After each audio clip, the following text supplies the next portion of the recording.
Hello dear students. In previous lecture we have did the topic catalysis, in which we study what is types, homogeneous, heterogeneous, catalytic characteristic of a catalyst, zeolites, what is enzyme, how acting as a catalyst, mechanism of enzyme catalyst, that is key and lock.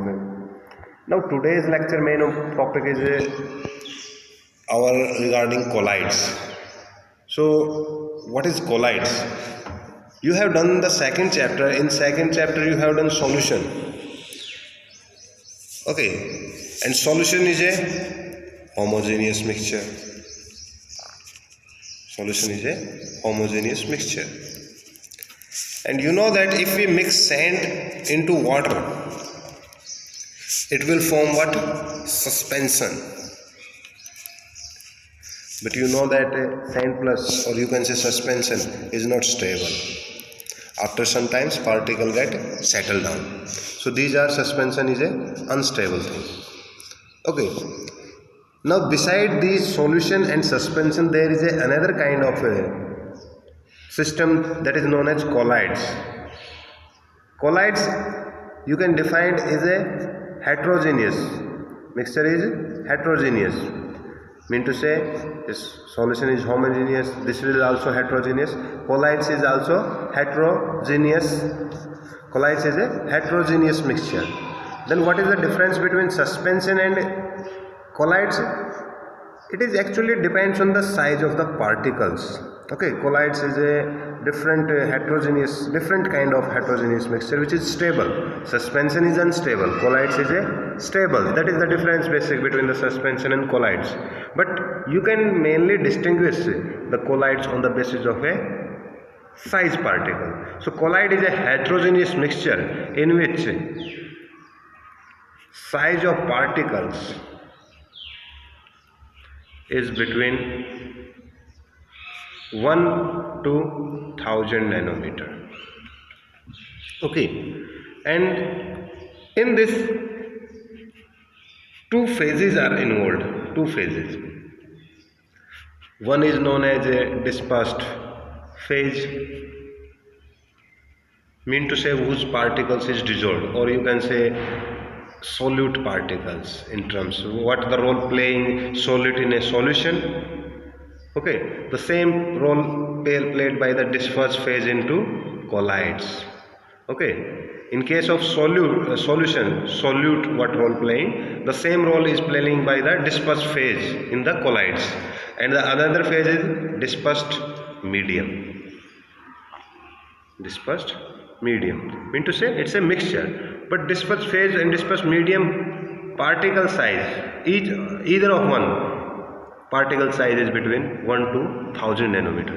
In solution this is lower than, in case of solution particle size is much lower than the 1000 nanometer. That's why they form homogeneous mixture. Okay, but in case of suspension size is greater than the 1000 nanometer. That's why their particle remain heavy, and that's why they get settled down. But colloids are stable. So you will define that colloids is a heterogeneous mixture. In daily life you came across many colloids, like milk is a colloid, blood particularly, that is also a colloid.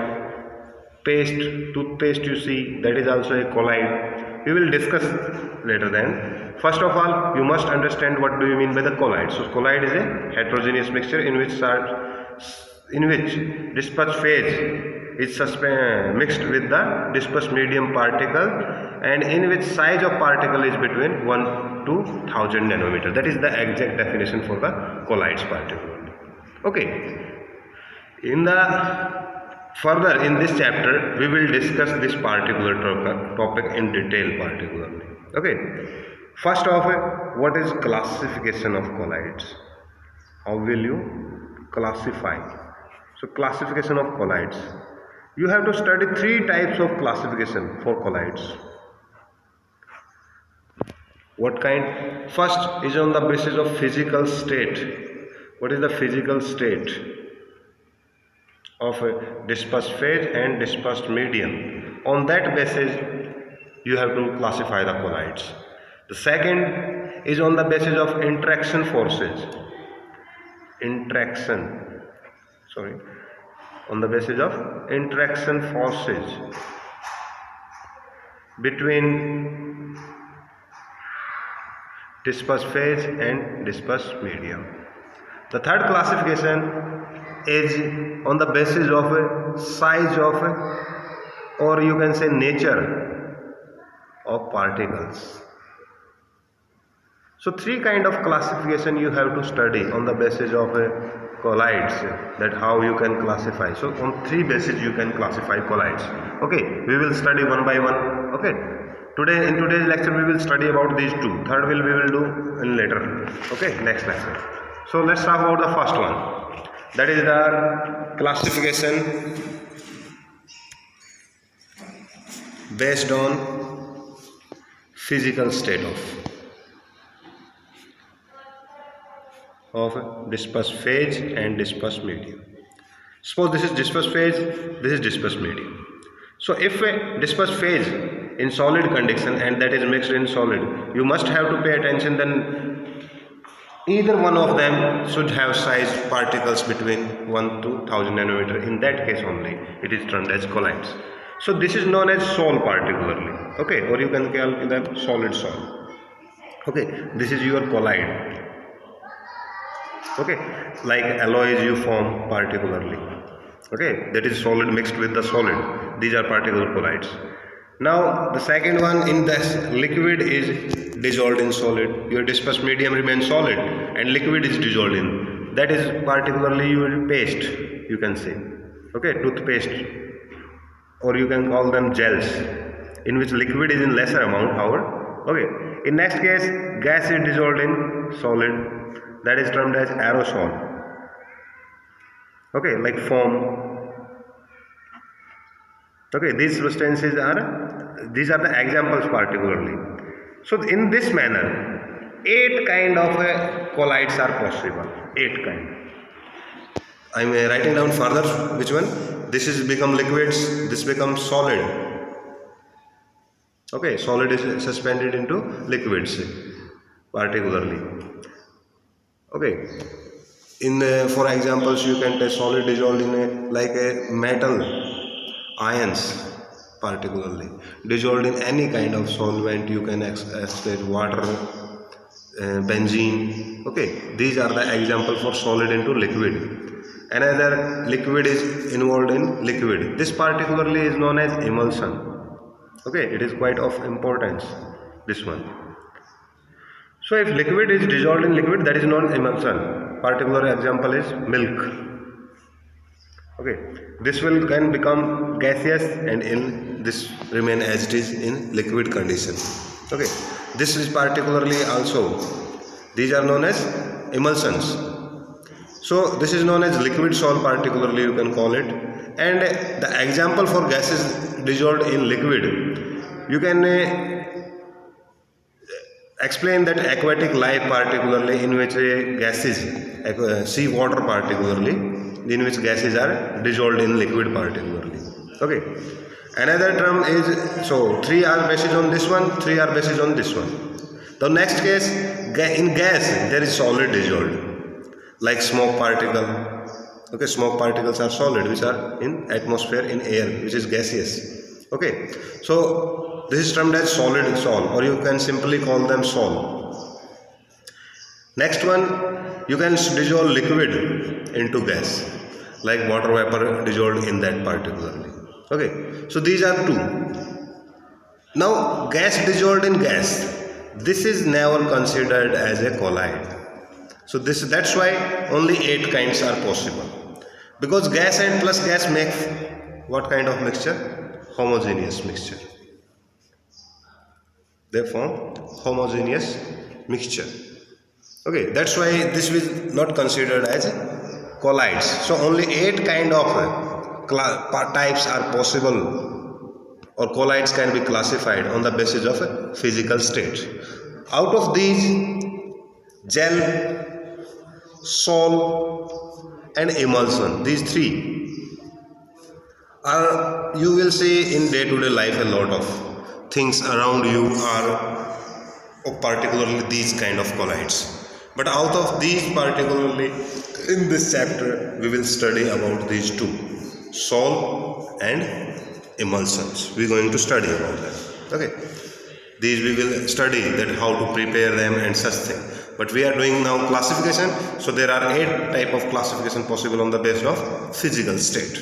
Okay, now the next classification, second one, is on the basis of interaction forces between, you can say, dispersed phase and dispersed medium particles. Okay, so on this basis they are classified into 2. First one is lyophilic colloids. Lyophilic colloids are which one? If dispersed phase particles have attractive forces with dispersed medium particle, those are termed as lyophilic colloids. If dispersed medium is water, particularly dispersed medium is water, in that case the colloids is known as hydrophilic. Okay, for example, your proteins dissolved, gelatins. You know that in a cell, particularly various proteins particularly are dissolved in your ionic solutions in the cell. That is a particular you can say lyophilic colloids. Okay, so some properties about that, if you talk, lyophilic solids are reversible in nature. Reversible nature means to say, if you evaporate, dispersed medium will get evaporated and dispersed phase particles get separated. But you again mix the dispersed phase into dispersed medium, they will simply form the colloids. That's why they are known as reversible nature. And one more thing, they are quite stable. So these are the 2 properties, important properties of lyophilic colloids, that they are reversible in nature and stable. Reversible nature means to say we can prepare them again and again easily by simply mixing them. And stability means to say they are hard to separate. They are quite stable. If you leave them undisturbed for many times, still you will find dispersed phase particles mixed in the dispersed medium. Okay. Now the second thing is lyophobic colloids. In lyophilic colloids,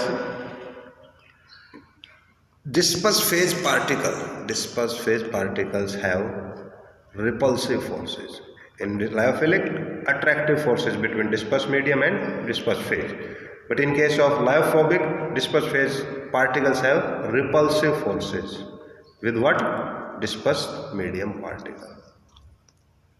Okay, so that is the main difference between the lyophilic and the same thing, if your dispersed medium is water, they are known as hydrophobic colloids.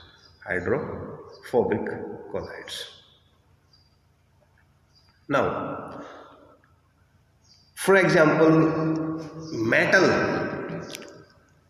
or metal sulfides, particularly metal sulfides, if playing the role of dispersed phase in any dispersed medium, they form lyophilic colloids.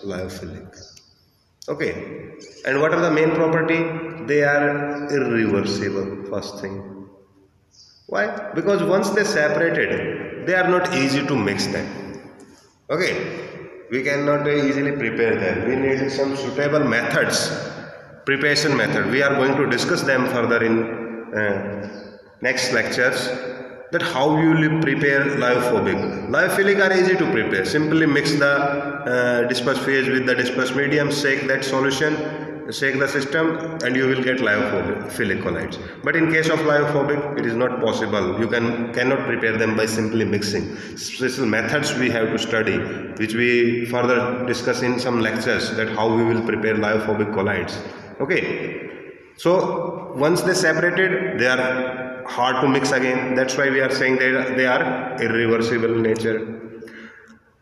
They can easily coagulate or precipitate, mean to say dispersed phase particles can be easily separated from the dispersed medium. That's why we call them unstable quite. They are quite unstable. While in case of lyophilic, those are stable as well as reversible nature. Okay, but this one is irreversible and unstable particularly.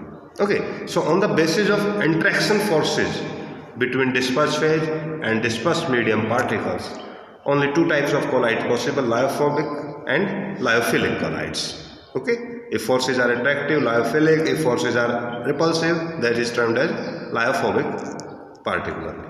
Okay, now your homework regarding today is to, first thing is read up to the topic. Read up to the topic we did. And second thing, sort out 10 Q's and answer, okay, in rough notebook. Okay, thank you.